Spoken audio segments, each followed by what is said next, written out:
Hey, good morning, everybody, and welcome to another episode of Unlocked. I'm your host, Tracy Wilson. What an awesome day it is today. I am here with a knight. I'm pretty excited. This person with me on the show today. His name is Bill Storm. He is the author of the book Slaying the Seven Dragons. And I've asked Bill to come on today because I had the opportunity to get a copy of his book. I happened to listen to the audio version of his book, and gosh, what a lot of fun. Like, the narrator is just, it had me smiling, it had me laughing in a few different, moments throughout the book. And it really felt like I'd been taken a little bit back to my childhood, like reading a story to, my grandchildren. It was very animated and I absolutely loved it. But more to the point, I wanted Bill on today's show because he and I have been in similar circles. So we've been in the online space, we've been to a number of different conferences together, and there is so many things that he talks about in his book that are like, no brain. Like, now that you've been in that space for quite some time, after a number of years, it's like, oh my God, they're like no brainers.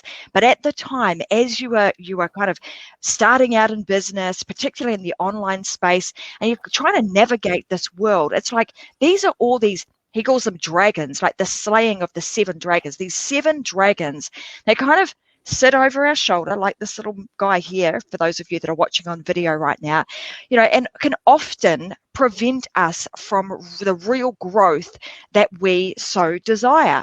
And often we don't even realize that they're there, or that or what they're there for, or what's actually happening with them.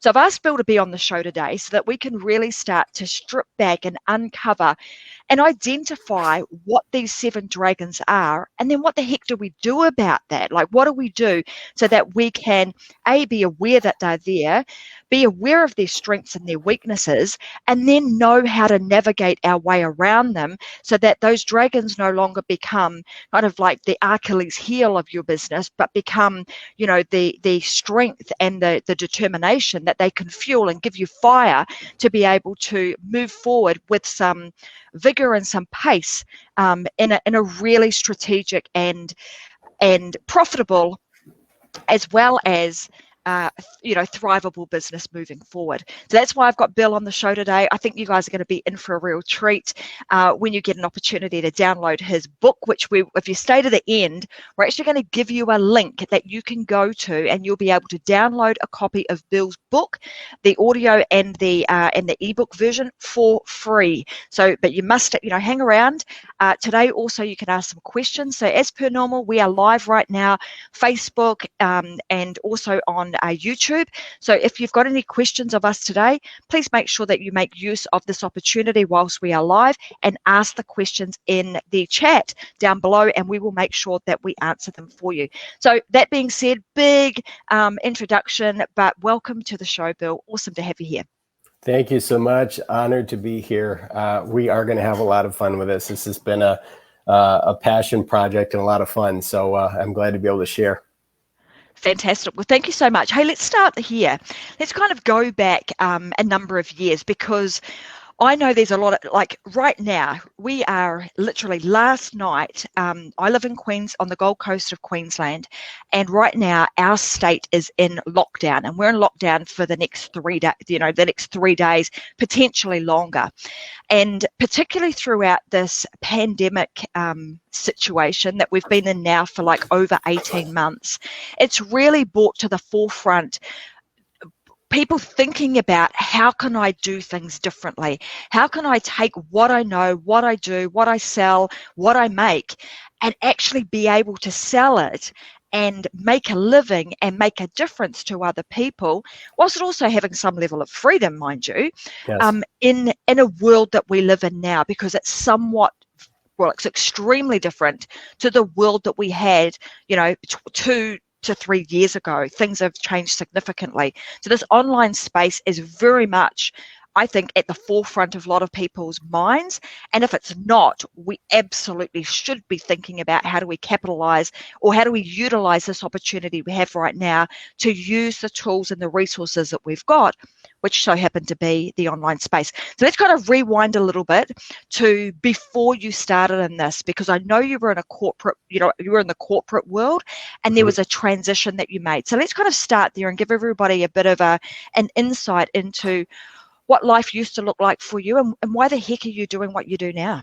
Okay, so it's a fun story. It's a great story, and fortunately, I will be able to share a lot of things with people to help them understand why it's so important that you take an action now. But this is back in February of 1998 is the day that I became the CEO of my own life. It was literally a month before my first child was born, my daughter Samantha.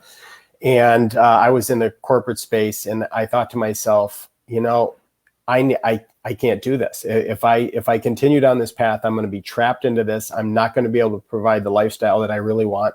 And one of the things that I had that I was super passionate about was the fact that I wanted to be there for my family. I wanted to be there for dinner. I wanted to be there for my kids. I didn't want to miss any of their activities. I didn't want to miss a school concert, a game, soccer, football, whatever you like to call it. And I didn't want to miss any of those things. And I said, if I continue down this corporate path, that's exactly what's going to happen. So that is when I basically just decided to, like Tony Robbins says, to take the island, you have to burn the boats. And that's what I did. I just burned the boat right there on the spot. And thankfully, my wife was extremely supportive of it. I was a little bit crazy to do it right before our first child was born, but that's how it started. Fast forward into 2008, that's when I went into full-time business coaching. So the thing that's interesting here is that I was already in a space where I could do what I wanted, when I wanted, wherever I wanted, and with whomever I wanted. And one of our goals, my wife and I, one of our goals was to be able to spend the winters in South Florida to escape the snow of upstate New York, and then come back in the summertime. And again, the why had to be strong enough. It had to be big enough in order for us to sacrifice and do the work that needed to be put in. So 2008, that's when I started full-time business coaching. So when the pandemic hit, it didn't change my, what I was doing. I was already set up doing that. But what it did do was it really affected some of the clients that I was working with. So where it affected me was, how do I educate them and get them up to speed very, very quickly so that they were able to survive? It was kind of like training camp for these young knights on how do I transition you very quickly, because now it's not, oh, I admire what you're doing, Bill, I'd like to have that someday, into, oh my goodness, I need to do something right now because it has to be today. Wow, nothing like a bit of pressure, hey? It's like, because I mean, listening to the book and reading some of your story, that business coaching, that transition that you made, was working with like brick and mortar type businesses, right? And so when you talk about, oh my God, it was like that moment of, crap, things are shutting down around me. Yes. Like, I mean, I just, yes. Right now, we're looking around me at our tourism industry and all of those poor people in that industry going, gosh, we've just shut down again for another 3 days. Everybody's ringing up, wanting to cancel their reservations. And so that was that pivotal moment where you were like, well, all of your clients were like, Bill, we need to do something. We kind of see what you're doing right now, and it hasn't really impacted you. But boy, oh boy, us being in a world where we need foot traffic, I need to have face-to-face, I need to be able to touch and feel and do all of those things with my customers, my world has just been flipped upside down. So now all of a sudden you are thrusted into a world of, now what the heck do I do to help these people? Because, as a business coach, you become really close and attached to them and invested in their businesses, right? Yes. So I can only imagine that you would have been feeling this sense of, what do I have to do and what can I do to help all of my precious customers and my, that have become my friends. How do I help them now in this pandemic world?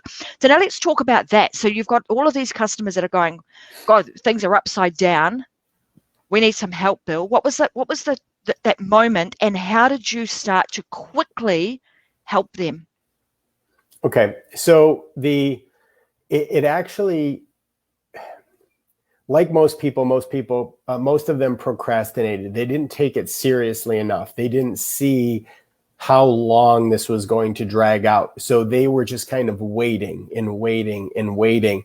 And, it just was constant encouragement. And I said, you cannot wait. You have to create. You've got to do something now, right? You have to, like Zig Ziglar said, you have to prepare to win, right? Prepare to win and expect to win in order to win, right? So if you don't do that, if you don't start doing something now, it's going to catch up to you. And it did for a lot of those people. So the people that didn't heed the advice early, the ones that weren't coachable, those are the people that didn't make it. And that was unfortunate. But the ones that did, listen, and they did take action, and they did start implementing some of the things to transition some of their business online, they did survive. And now they've come through to the other side, at least here in the States anyway. They've come through the other side, and they're rebounding very, very quickly. So they were able to weather the storm because they prepared properly. Mm-hmm.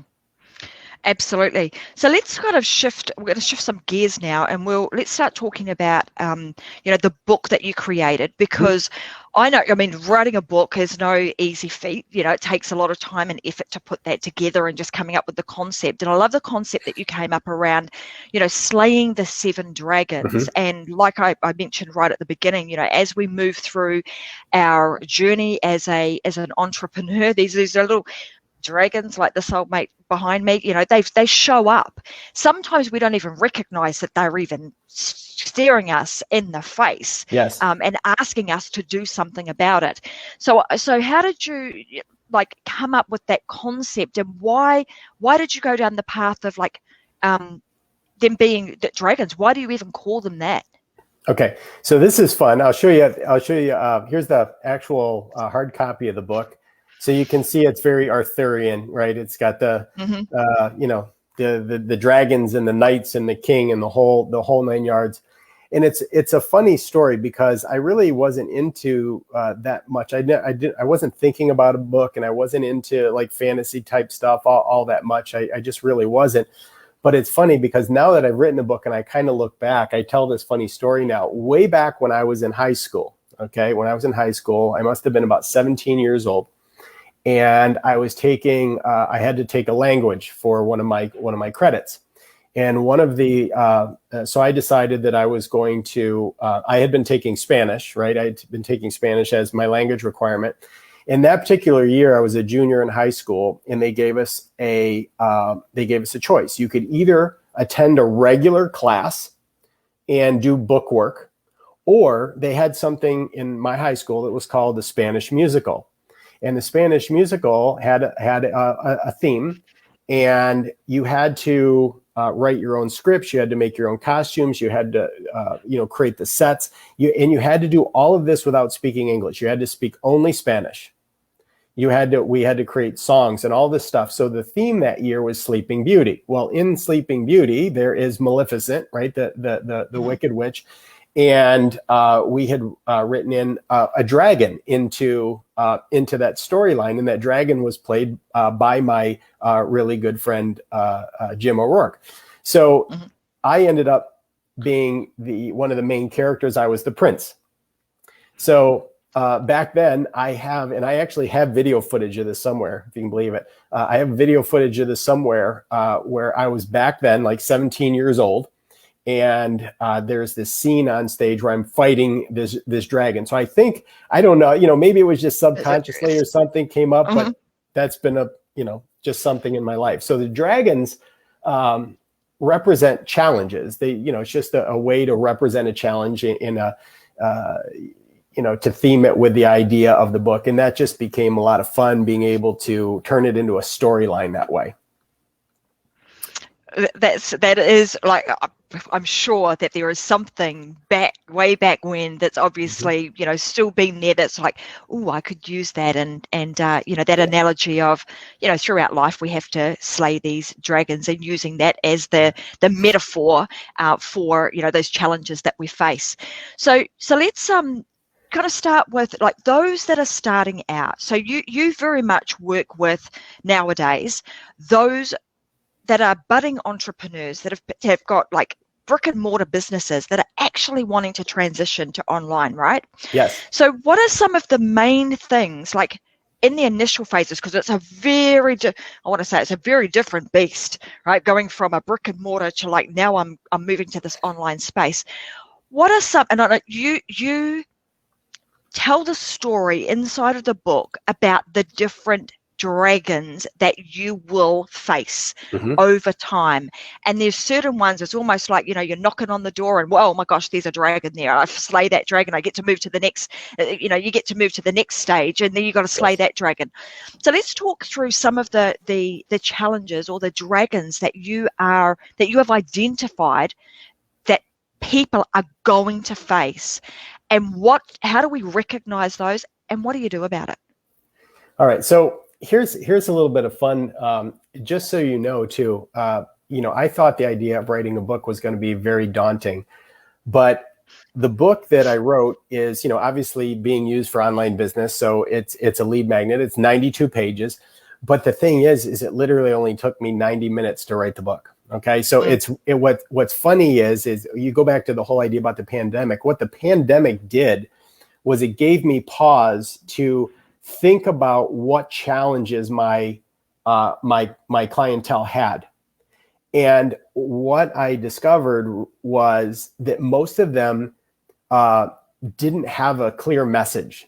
So, and they had no authority in the online space. So no authority, no message, no way to deliver the message. And that's a problem. So how are you going to write an ad that cuts through the noise on the internet and get somebody to raise their hand that says, yes, I'm interested? So that's how that was born. So what I did is I started working and experimenting with people. And I said, listen, let's do something like we're doing right now. And I would interview them, and I would take that and I would transcribe it, and that would become the copy for the book. Now, laying out the book and, all the particulars, right? I started working on that, and I pieced together, a template and a team in order to accomplish all that stuff. And I'm pretty creative when it comes to that. So all of a sudden, I was able to start duplicating what I did for my clients. So all of a sudden, boom, they had a way to deliver their message, to get somebody to say, wow, that title caught my attention.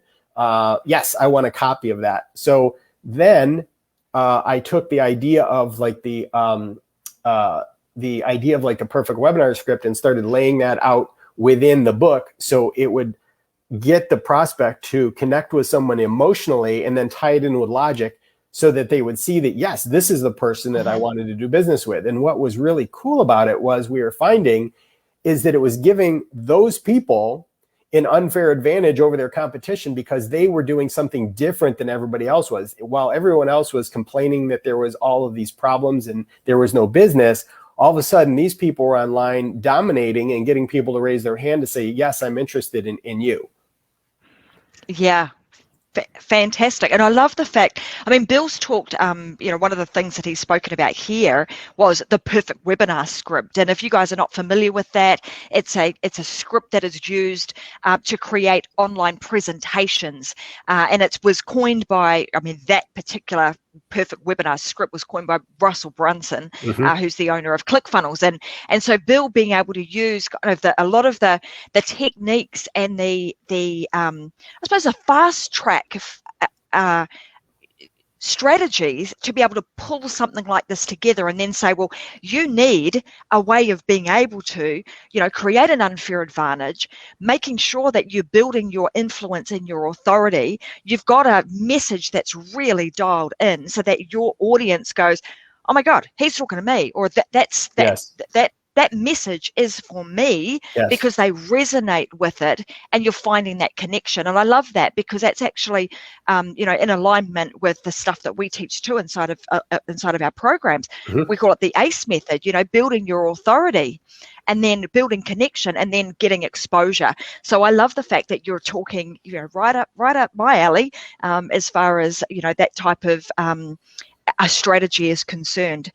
So now that you're at a point where, I think it's smart interviewing those guys. So let's talk about some of the things that were uncovered. So through that process, and the 7 dragons, or the big challenges that we face, let's kind of uncover some of those. What are they? Like, what's the first thing that you're probably going to go smack bang straight into that is going to prevent you from your next level of growth?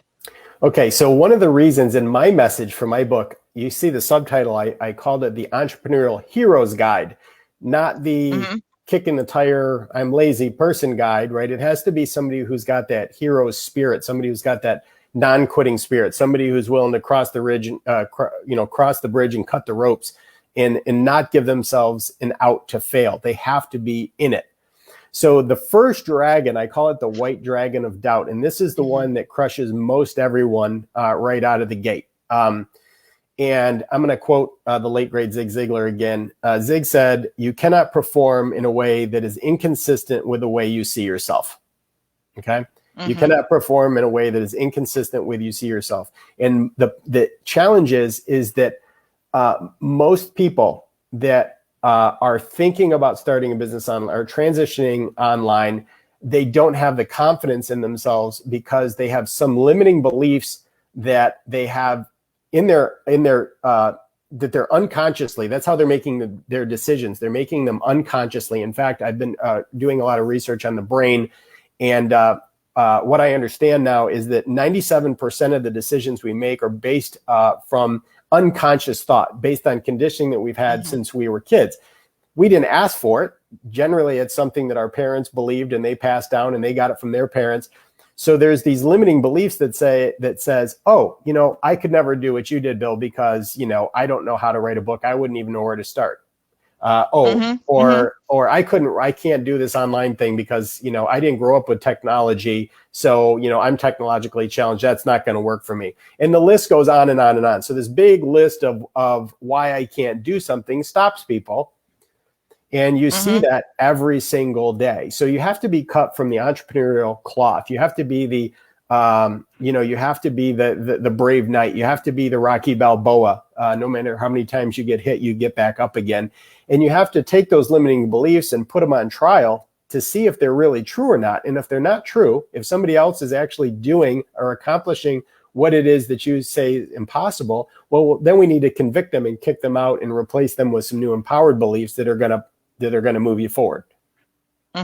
Absolutely. And like you say, a lot of those self-limiting beliefs, and it's interesting because Vicky Helm and I wrote a book called The She Myth, and it is all about those myths. It's those things that we didn't ask for them, but over time, as a young one, you kind of gather up all of these myths that are not really true. They end up in your subconscious mind, not really even necessarily knowing that they're there, but they raise their ugly dragon head from time to time and tell you can't do it, you're not good enough, you don't have enough money, you can't do this, so on and so forth.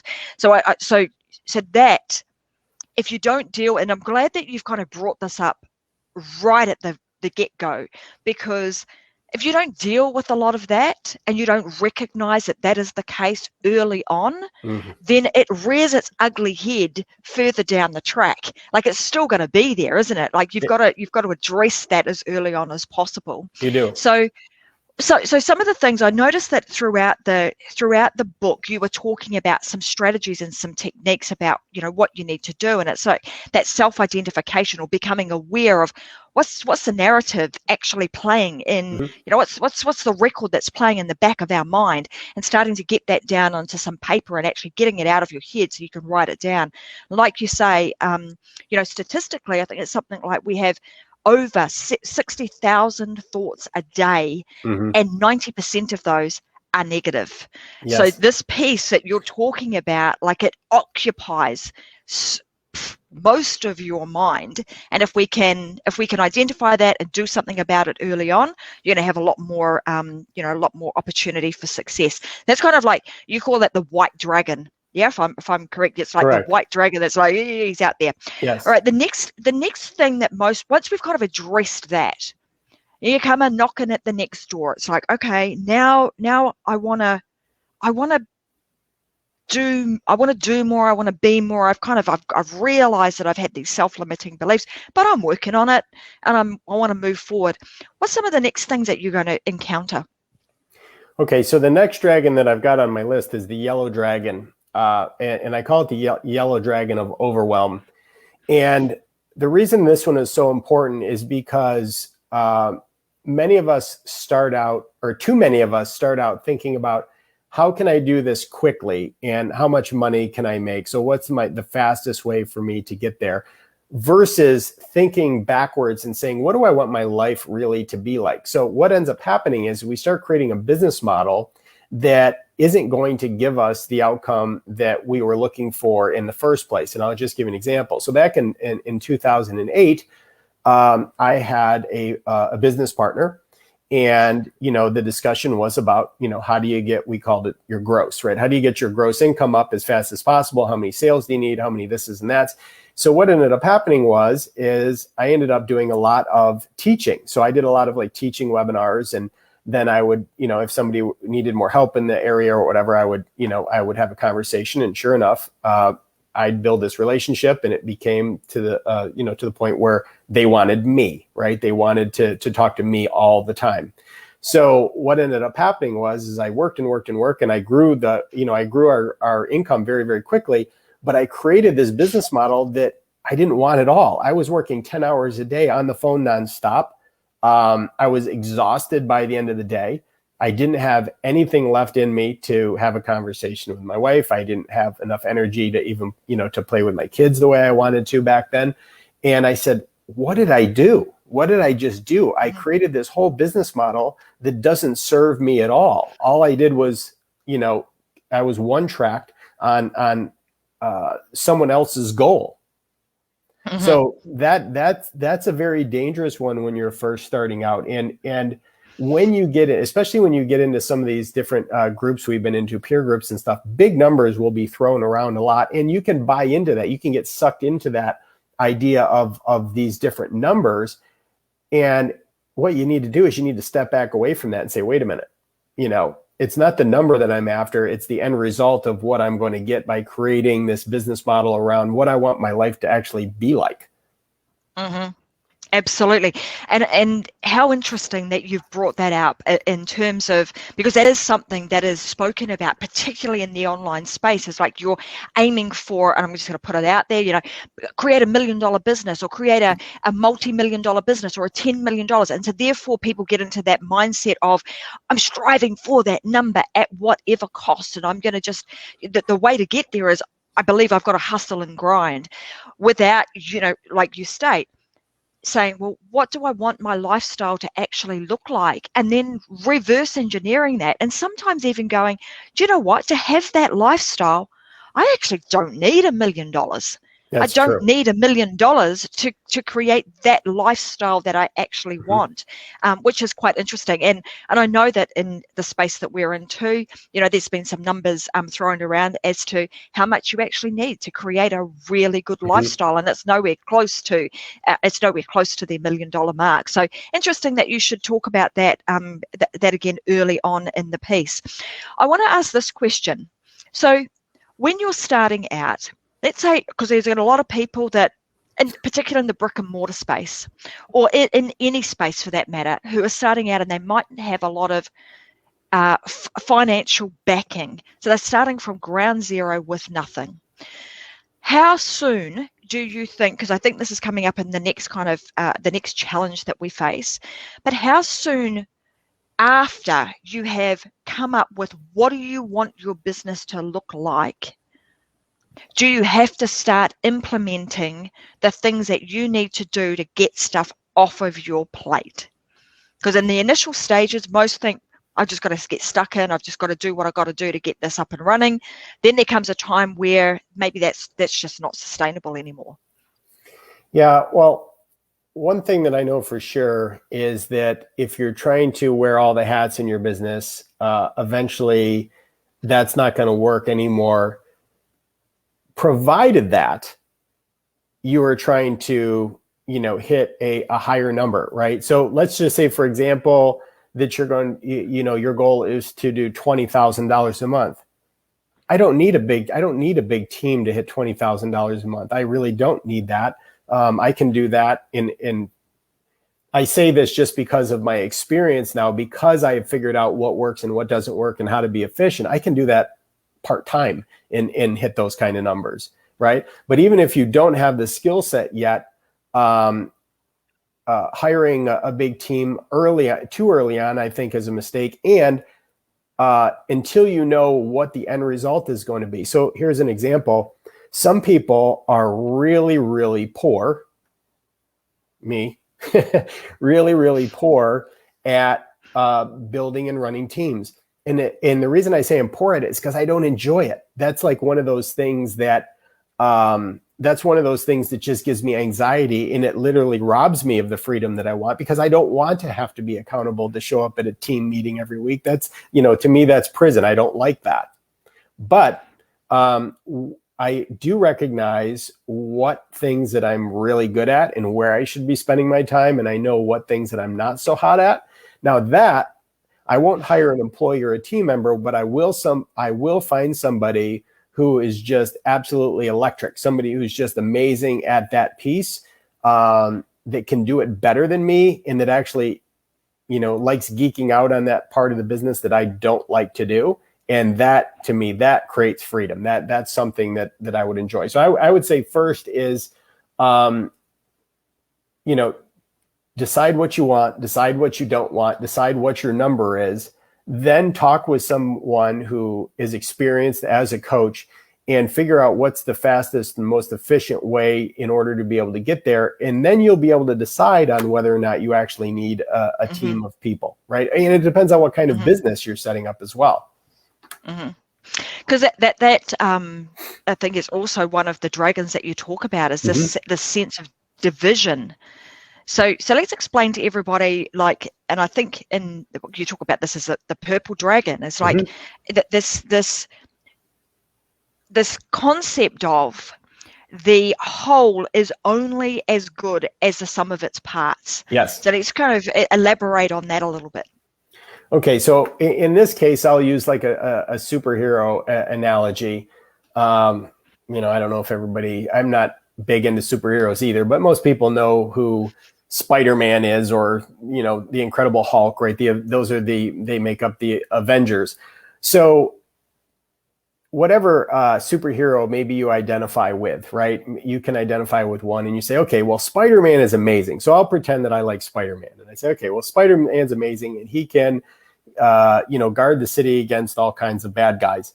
But if a bigger challenge comes, right, where instead of just the city, now he's got to, keep the whole world safe. He's not going to be able to do that on his own anymore. So when he gets to that point, he needs to team up with somebody who's equally amazing at something that complements his skills. So, for example, if he teams up with the Incredible Hulk and Thor, all of a sudden now you've got this unstoppable force. You're not hiring somebody that he needs to manage. He's got people that can do their thing all on their own and be amazing at it. And together, teamwork makes the dream work. Absolutely. So the next, and that is about, you finding the who, not necessarily the how, because that again is a bit of a trap that we can often fall into. Is trying to learn everything and be everything in our own world, and then find that that has created almost like a jail cell for oneself, that you can't get out of. So the important thing to really understand, like, what is it that you need in your business, and then go and find the people that actually can do that one piece of, could do that piece of the puzzle, rather than trying to figure it out yourself. Something that I would also say, I mean, in this case, how important is it when you are finding your who and not trying to do the how? How important is it that you really that you understand what it is that you really need so that you can find the right who? Because sometimes also that can be a bit of a trap, right? It's like, oh, I think I need that person, and you think you need that, but it's not necessarily what you need if you actually went back to the plan. Yes. Okay. So I think that comes back into, know thyself, know what you're good at and know what you should be doing. And, a lot of us are multi-talented. I mean, it's true. I mean, I've met a lot of amazing people that can do a lot of different things, but in order to go to the next level, you have to be able to replace yourself, and you have to be able to take yourself out of certain tasks and certain jobs that you're doing, regardless of whether you're good at them or not. A rising tide rises all boats, right? So you want everybody to go up the ladder. You want to be able to replace yourself and have somebody focus on the tasks that, I guess I'll call them the tasks that don't produce the revenue, right? The things that produce the revenue are the sales and the authority that you create and the message that you put out to the world. So for me, where I'm best suited is getting the message out and handling sales. Now, depending on where I am or what I want to do, could I hire somebody to handle the sales underneath me so I could just focus on the big picture and the big message? Absolutely, 100% I could do that if that's the level that I want to take the business. And only you can decide where you're at in your life with that, whether or not, that is something you aspire to or something you're not. So I'm going to keep going back to that. To know what you don't want in your life is more important. I guess when I was in my 20s and when I was in my 30s, everything was about what do I want to add? What do I want to add? How do I want to build? How do I want to grow? And now that I'm in my 50s, I'm like, no, here's what I want to do now. I want to get rid of things. I want to peel the onion, and I want to see how many things can I take away. And the more things that I strip away, the more successful I've become. It's completely counterintuitive to what the thoughts are. Absolutely. And it's interesting that you should say that many of us, particularly in this age bracket, I think when you get over 40, you're kind of like, okay, I've got all of this stuff now because I've we go through that phase of accumulation of information, of stuff. And then you get to the point of, now, well, what things can I repel? What things can I actually get rid of to allow me to spend my time on the things that actually really light me up, the things that I actually want to be doing. Right. You talked about this concept of really understanding. Most people set out in business, and I think in the book it talks about, we set out. And a lot of people will say, I just want to make a real difference. When the fact of the matter is, if we just call it like it is, we all start a business so that we can make more money, that we can have some form of meaning, and that we create some level of freedom. And somewhere along the way, often that gets a little bit, goes a bit skew if we get a little bit clouded at some point. And I don't know, you get sucked into this concept of just be a good person and do really good things, and everything will just come your way when you do it that way. That becomes an excuse for why you're not doing well. So, if you're not succeeding, you're not doing well, all of a sudden it becomes, I just want to make a difference, and you become like the comforter type of a person. And I'm like, no, you're when you create this business, you're trying to create more money, more meaning, and more freedom for the benefit of your family, right? You're not doing this because it's a charity. It's not, you're not at a beauty pageant, just doing the beauty queen wave type thing. So I think that's another one of those dragons that comes in here, and it deceives you to start saying, hey, you know what? Everything is okay. Just be a good person and things will come to you. Sorry, that doesn't happen that way. One of the things that I'm very conscious of today, guys, is because we're kind of delving deep into these seven dragons, and I want to leave some intrigue here. I don't want to kind of uncover everything, because the best way that you can take this information on board is to actually get a copy of the book, and to listen to the audio if that's what you prefer to do, or read it. Not only that, but it's actually reading the things that Bill's talking about. And after each chapter within those, he gives you very specific actions and tasks. And he even calls out and says, hey, if you want a little bit of help about this, shoot this off to me, and I'll give you some feedback on it. Yeah. So I want to encourage you to do that.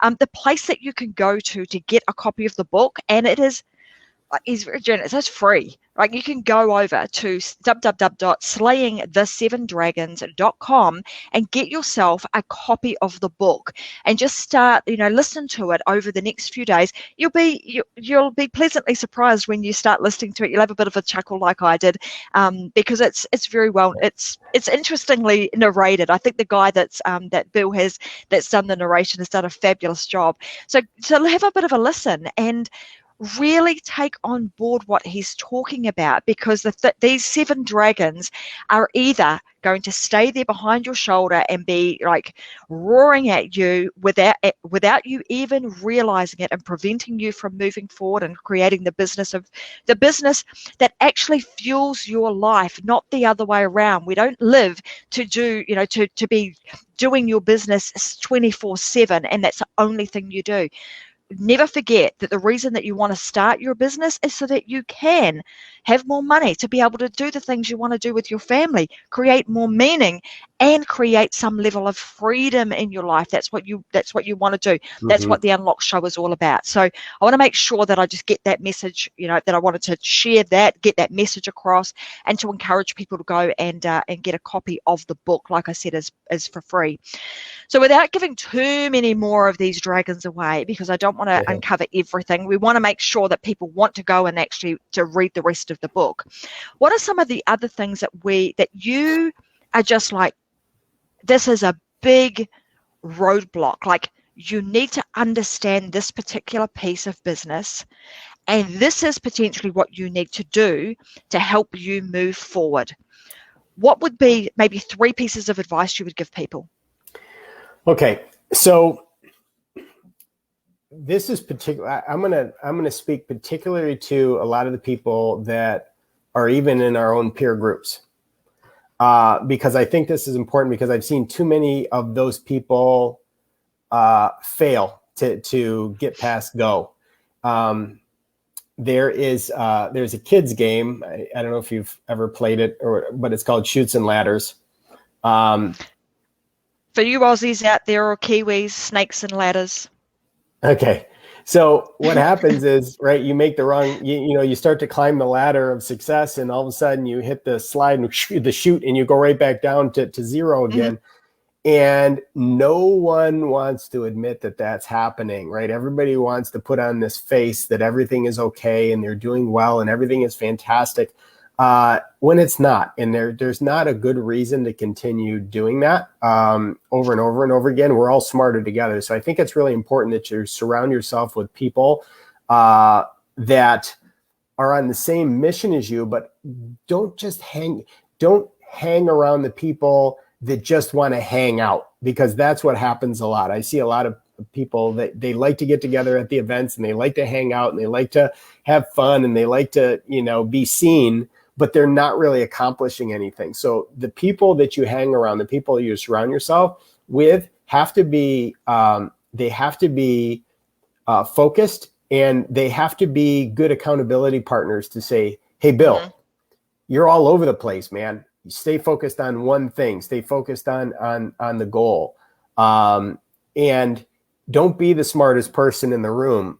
Challenge yourself, be willing to humble yourself, and be willing to invest in yourself, and get with somebody who's actually achieved the level of success that you're actually looking for, or the level of freedom that you're looking for. Don't just talk to somebody just because they claim to know how to do something, because there's a lot of people that, want to appear as though they do, but they haven't really achieved much. So vet these people, know who they are, know who your champions are, know who your heroes are that are going to be able to help help you with your go up goals, right? The go up goals that you're trying to achieve. Mm-hmm. Oh, that's a really, really great point, because, in this, as you say, you can go along to those events and there's some great people there and you love to hang out, but fantastic point that you make. Find a circle of people who've actually done, not just say they've done it, but have actually done it and have proven results that you can lean on, you can ask for advice from, they can be confidants of in your inner circle, and that way you've got a really fantastic support peer group of people who are not all at the same level as you. You've got people that you can aspire to, that you can learn from. I think that's a really important point. Yeah, I was very, very fortunate. I've been involved in the martial arts my entire life. I mean, literally since I was 9 years old. So, 50 or 40, whatever, 40 something. I'm 51, however much that is. Too long. Okay. So one of the things that I was very fortunate with is I had an amazing mentor when I first started. And as I got to be a teenager, I started working for him. And I was doing something as basic as cleaning, like cleaning the studio, vacuuming, mirrors, doing all of these grunt work things that other people might look at you and say, what are you doing? But one of the things that he was very, very smart about was he had a success library, like a audio library. And while I was doing these different tasks, he would tell me, I want you to listen to something. You're not cleaning, you're learning right now. You are in martial arts university. And if you do these things now, right, if you will allow me to, groom you, you will become someone and you'll be able to do some things that other people only dream of. And that whole idea of having someone like that who is actually has the level of success that you're looking for, and somebody that you can trust that will take you under their wing. And you have to give them as much, if not more, than they're giving you in return. And that's really how you're going to grow. So just surrounding yourself with people that like to hang out and have a good time. Yeah, okay, there's a place for that. But you have to remember that in the end, those people aren't going to pay your bills. They're not going to give you the freedom that you want to spend with your family. They're not going to they're not going to fuel that. And that's what you have to be very cautious of. If you're looking for friends, that's different than what we're doing here. Yeah, the friend bank and the love bank don't pay the bills, right? That's correct. Right. So you have to be like the book is subtitled, you have to have that spirit. You have to be an entrepreneurial hero. And it's not a hero. You're not being a hero to your family or, to provide, right? If you're spending a lot of time hanging out with your buddies, right? You've got to be focused. You're on a journey. There's these dragons who are very, very real. These challenges are scary. They will send you right back down the snakes. And they will eat you alive. And you can see this with other people that maybe you started the journey with, and they're not with you anymore because they got devoured by one. They became a crispy, tasty snack to one of the dragons along the way. Yeah. I love that. Well, look, I want to say thanks so much for being here today. I have thoroughly enjoyed this conversation. I love the concept and the creativity that you have created with your new book, Slaying the Seven Dragons. And I want to make sure that everybody knows where to go and get a copy of that. So let me just pull that up again on the screen so that you guys know where to go get your free copy. It's www.slayingthesevendragons.com. Go and get your copy there, and follow the tutorship of Bill that he's put inside of this book for you to understand what these dragons are, understand when you're faced with them, and what the heck you need to do to be able to continue. You got it going up, going up using your go goals to be able to continue to climb the ladder of success, and maybe avoid some of those those snakes or those shoots that might shoot you right back down to ground zero. So thank you so much for being here today. No doubt we'll be continuing to follow your journey, and I know that you've got some other awesome stuff on your website that people can go and check out. So again, you can have a look at some of the other things that Bill's got there. And if people want to follow you and want to have more of Bill Storm, where do they go, Bill? Where's the best place for them to hang out with you on socials? Well, I would first of all, I would friend me. I'd love to say hello. One of the things you'll find about me is I always like to be a welcome guest, not an annoying pest. So I don't pitch people. I just like to add a lot of value. And so if you are on my friends list like that, that's great. Of course, I've got a Facebook page as well that you can kind of hang out with me from there. So I do share when you do opt in to grab a free copy of the book. I send out, I've got a podcast, and I send out episodes from that. I send out, video, little minute to win it teaching lessons and things like that. So there's lots of ways to connect with me. I got to just say really quick, there's all these comments coming in, and they're really nice comments. So I just wanted to acknowledge Robin and Larissa and people that are dropping comments in there. I'm watching you, but I haven't responded to any of those there. Absolutely. We'll make sure that Bill knows where to find you guys, and he can comment after the show. But thanks everybody for being here. Yeah. It's great that that we have this type of interaction. People get an opportunity to kind of chat with us, and they are saying some fantastic things. They've been thoroughly enjoyed this conversation, Bill, and I know that these guys will go and download the book because they'll be interested, because they are all entrepreneurial heroes in my eyes. Those that watch the Unlock show, that they're totally in alignment with that, and they're doing some great things to move their businesses forward. So I want to thank everybody for joining us today. My special guest, Bill Storm, who is the author of Slaying the Seven Dragons. I want you guys to make sure that you go and show him some love and download his book, and make sure that you get some really great insight when you read it. And thanks everybody for being here. Thanks for your comments today. And we're going to be back again with another episode of Unlocked with me, Tracy Wilson, on Friday morning, 10 a.m. Brisbane time. Until now, or until then, I should say, have a fantastic rest of the week. If you are like me in lockdown in Australia, enjoy that time of just, being able to just stay put for a bit and use the time wisely. You just never know. You might be able to create something amazing in your business over 3 days.